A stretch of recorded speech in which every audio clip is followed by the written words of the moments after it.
Sehr geehrte Damen und Herren, liebe Frau. Ladies and gentlemen,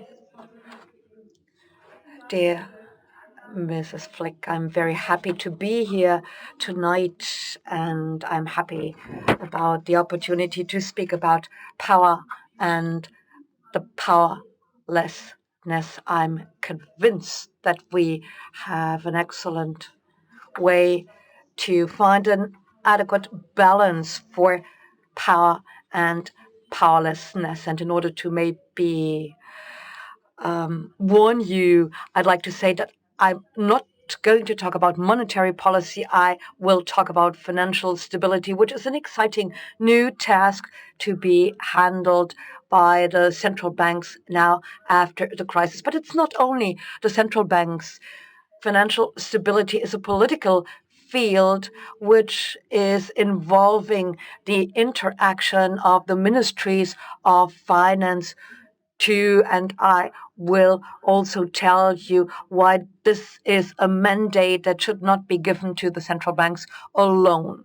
But before I talk about these aspects, I would like to briefly reflect upon the question where we are right now at the beginning of the year 2016. There are lots of concerns. The financial markets are characterized by a lot of volatility all over the world. You know what has happened in China. You know what the situation of debt in many emerging economies is. So the question is whether there is enough stability in order to deal with all these problems. And we also have to raise the question of the future of the Eurozone and further accessions and many other aspects. So there is a lot of reason for concern. True. And maybe we are in a situation which is a bit like it was about 100 years ago, when there was another phase of consolidation followed by a certain backlash. There is an empirical study calling this the Great Reversal. So we had a lot of stability on the markets, followed by a phase of integration or disintegration of the markets. Financial markets and capital markets were affected, and then in a slow but gradual process, the situation improved again, partly only after the wars, also due to the establishment of new institutions. The Great Reversal is a concept taken from a work written by Raghuram Rajan. He's the current governor of the Central Bank of India and a professor at the University of Chicago. Now, together with his co-author Luigi Singalis, he described a situation which seems to be similar to what we are experiencing today. So after a time of globalization at the end of the 19th and the early 20th century, there was a longer period of nationalization and an isolation of the markets and a particular political dynamic which allowed insiders to protect themselves against the competitive pressure from the outside. So this was concerning the development on the financial markets, i.e., insiders were dealing with with a difficult political situation on the national level and tried to protect their markets from external disruptors, which led to an isolation of the markets and the de-integration of the markets and the corresponding implications for the financial markets. And today we are in a similar situation. The question is, how do we deal with the uncertainties due to the financial crisis and the lack of stability? Now, my point tonight is the following. There are many reasons why there was such a reversal of the globalization 100 years ago. And I'm an economist, and I'm working for the central bank. And of course, I cannot quote all factors tonight, but I would like to insist on one aspect in particular, because after the financial crisis we experienced a few years ago, there was a reaction which was very different from what we saw 100 years ago, i.e., we started establishing new institutions, which shows the power of institutions, the power of politics in terms of shaping situations, shaping things. Today, we are seeing a new financial, institutional sector, and we are seeing the macro prudential approach. The question is whether this term is the right one in order to communicate what it is about. We talked about it in the past, and we might talk about it later too, but this is currently the concept we are dealing with and which helps us deal with the current situation. Also, the G20 and the European Financial Board are means to help us overcome the impact of the crisis.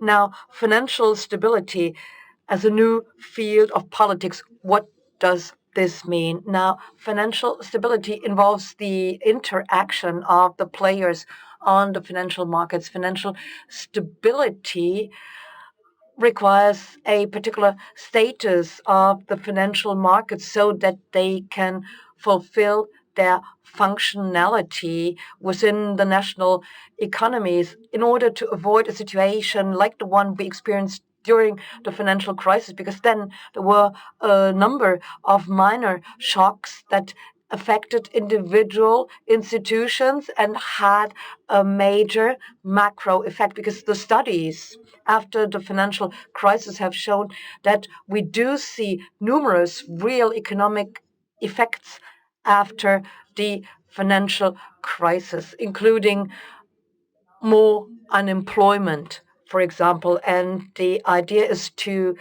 avoid these implications. Now, how do we measure financial stability? Because financial stability is something which has been defined in rather abstract terms, but how do we measure it? What are the factors that matter and help a system remain stable?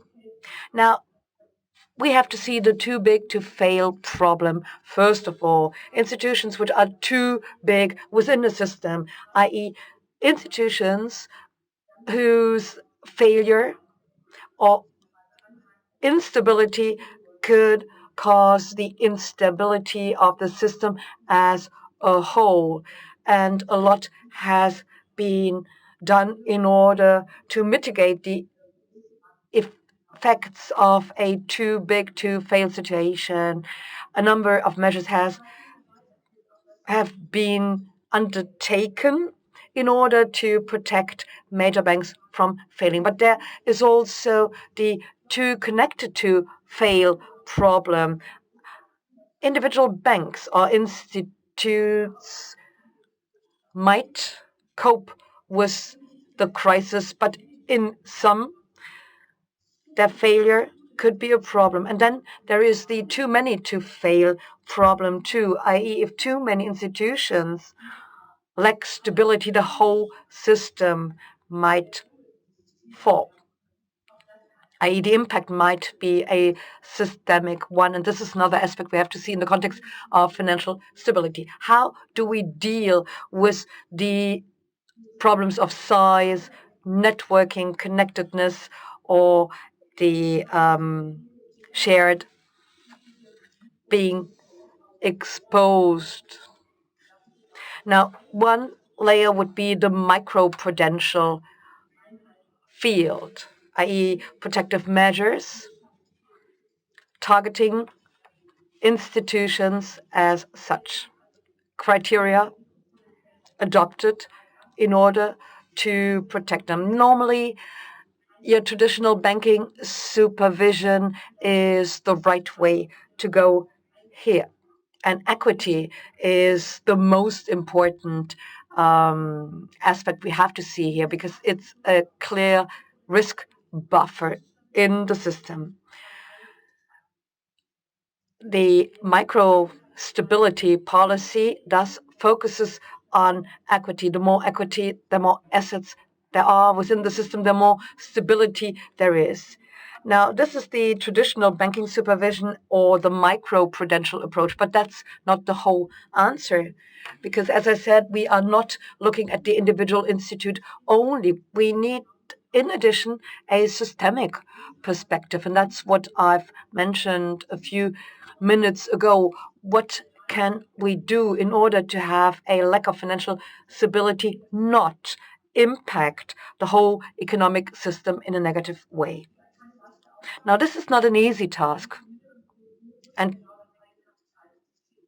it's not easy either to identify the amount of equity needed in order to guarantee stability. Now, we are having new macro prudential tools today, additional equity requirements today, and other means which can be used with respect to the banks, i.e., when we realize that too many loans are granted, we can ask the banks to have more capital buffers.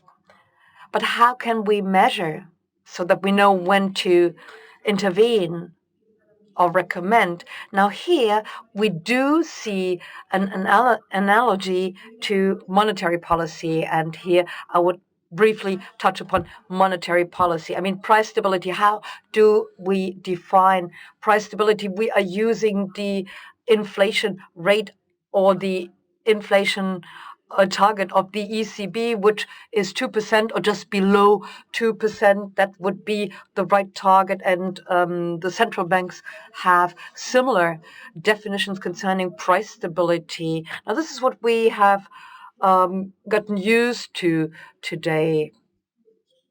And it's the result of an interaction between academia and the banks. But there are different monetary policy strategies feasible to make sure that the monetary policy adopted is the right one. As I said, there is an interaction, and the central banks as such have been designed so that they are independent, which is also the outcome of a debate that had been going on for years or even decades. So if it comes to financial stability, and here the goal is different from monetary policy goals, we need a similar political cycle like the one we see in monetary policy. First of all, we need to have monitoring. We need to know whether there is financial stability or not. However, there are more than one indicator, like the development of loans granted, credit standards, and other indicators have to be seen here. And of course, in order to have monitoring make sense, we need information and data. That's easy to guess. We need good statistics so that we know whether the system is stable and solid.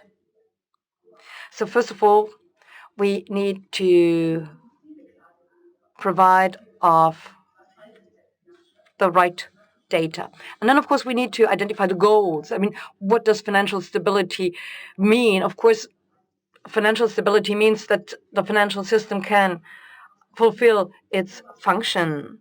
But that's not the whole story. We need to see all the factors involved, like equity, credits, and so on. Now, of course, we need to identify the tools in order to guarantee more financial stability or better financial stability, which is once again a data or model-driven approach. We need to know how to identify the tools in order to achieve our goals. That's logical. Now, as I said, we are moving on a new political field here. We have not been used to dealing with these problems so far, or not much, at least.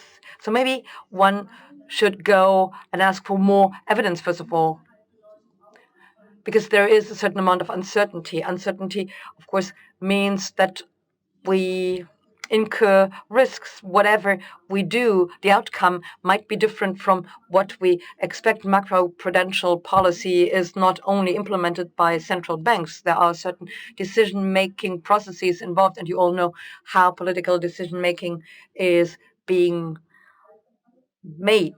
And you all know that sometimes you don't achieve the goal you want to reach, or you achieve results which are different from the intended outcome, or there are ancillary results. So before we implement a certain program, we need to assess. So we need an ex ante assessment or evaluation in order to better know what the impact of a given program is, whether there are side effects, whether we need to readjust a measure. I mean, there is a permanent interplay between the goal we want to achieve and the calibration or recalibration of the individual monetary and interest rate related measures. Let's look at the political process or the political cycle. Let's look at an example, the property market. Why? I mean, that's clear. The subprime crisis and the crises in many European countries have shown that this is a market which might trigger instability. By the way, it's not only been the Americans or individual European countries that suffered from a lack of stability on the financial markets. There have been property market crises in the past, time and again, maybe with less prominent effects. And maybe the situation in Germany seems to be different, or was a bit different, but still we are looking at what we see, and we are also dealing with rising prices in big cities in Germany, and people are concerned that a bubble might be the result here too. So, in view of these risks, which are immediate risks, we might go and say that Germany does not experience them right now. Nevertheless, we have to make sure that there are not too many property loans being made available, mortgages, and similar policies might cause negative effects here too. However, the databases we provide of is not a good one, which is very different from what we see in other countries for historical reasons. The institutions matter here, taxation and the tax laws matter too. So what you might know from other countries, you don't see in Germany. In Germany, the information situation with respect to property loans, credit standards, collaterals, the income of private households, and the debt are fields where we don't provide of adequate data. Of course, the individual bank has these data concerning individual loans, but the system as a whole does not have them. I mean, of course, we might go and say there is no imminent risk right now in Germany, so we don't have to do anything at all, but that's probably not the right way to go. The AFS, the Committee for Financial Stability, has adopted a recommendation. And according to the AFS, it makes sense to act preventively. i.e., there should be macro-prudential tools for the property sector in order to be capable of action in case the situation deteriorates or changes. So in an ideal case, we would not have to intervene on the credit market. That's true. And still, the AFS recommends that we need to establish a legal basis so that we get better information about the situation on the property market. Because if we have to use tools that, for example, impose limits to loans, or concerning the credit worthiness of an individual, we need to know what the situation is. We cannot simply go and intervene or act on the market. We need to have a sound basis, which includes an adequate data base too, i.e., better information. So there are 3 recommendations made by the AFS: establish a sound databases, secondly, have the right legal basis, and thirdly, an evaluation. The obligation to evaluate, that's the 3rd recommendation given by the Committee for Financial Stability Analyses and Studies. That's an important field, and here we clearly build bridges to academia, because there we can get the relevant information in order to get an objective idea of what is happening.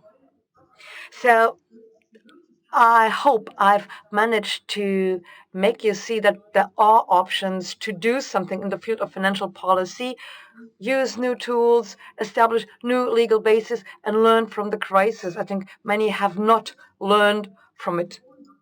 But that was about the power of politics. Let's briefly look at the powerlessness of politics, and there are 3 aspects I would like to underline. I hope you don't think I am insinuating that financial stability helps us overcome market volatility once and for all, because there needs to be market volatility. We need uncertainties in a dynamic system. We need processes of searching in order to trigger growth. However, we need to make sure that there are no excesses, no excessive volatility on the market, which might trigger instability within the system as a whole, with, of course, an impact on the real economy. So we do see a positive connection between market volatility and growth.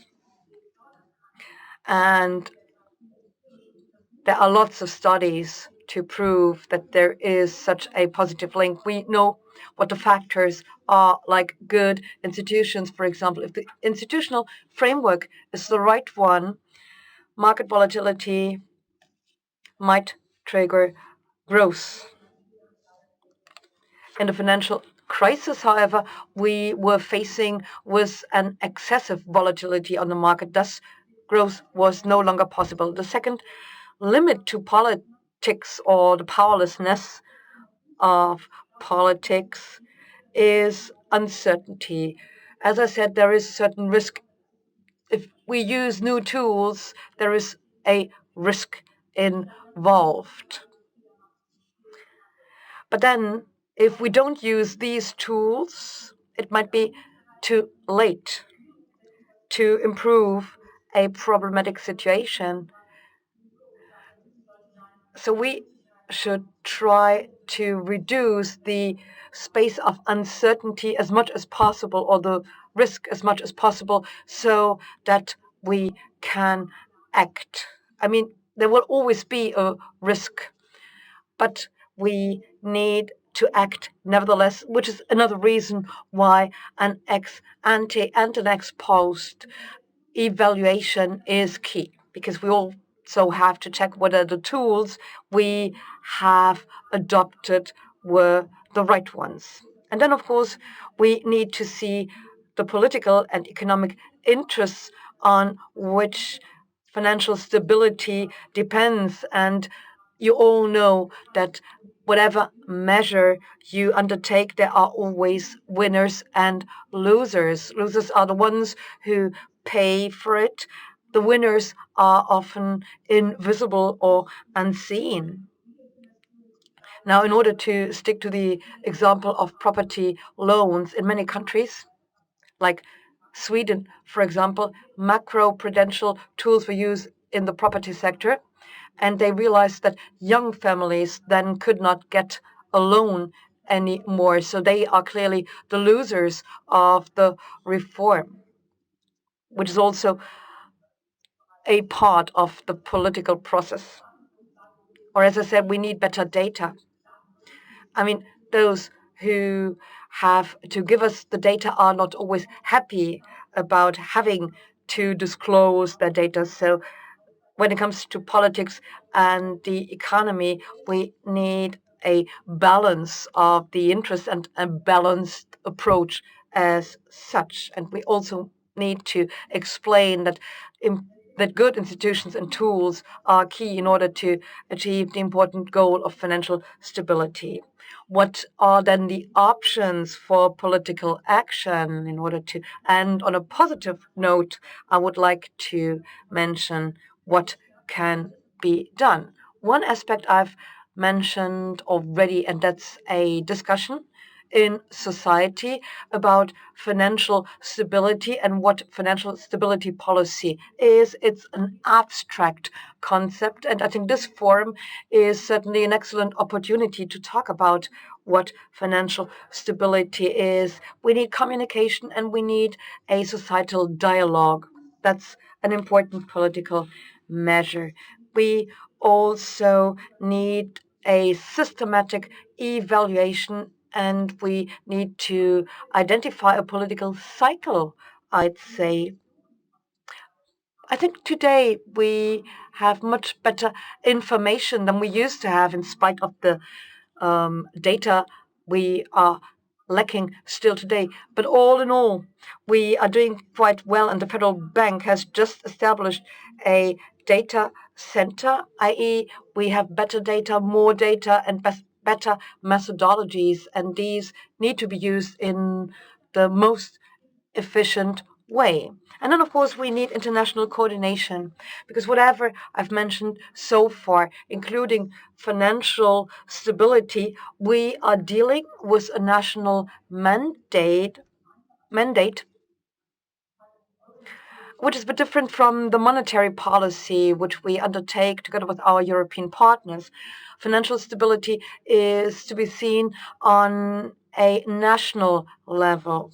However, still, we cannot focus on the national level when talking about what to do exclusively. So we need the exchange and the coordination with partners abroad and in the Council for Stability Risk, for example, there's also a feedback mechanism in order to incorporate the international dimension.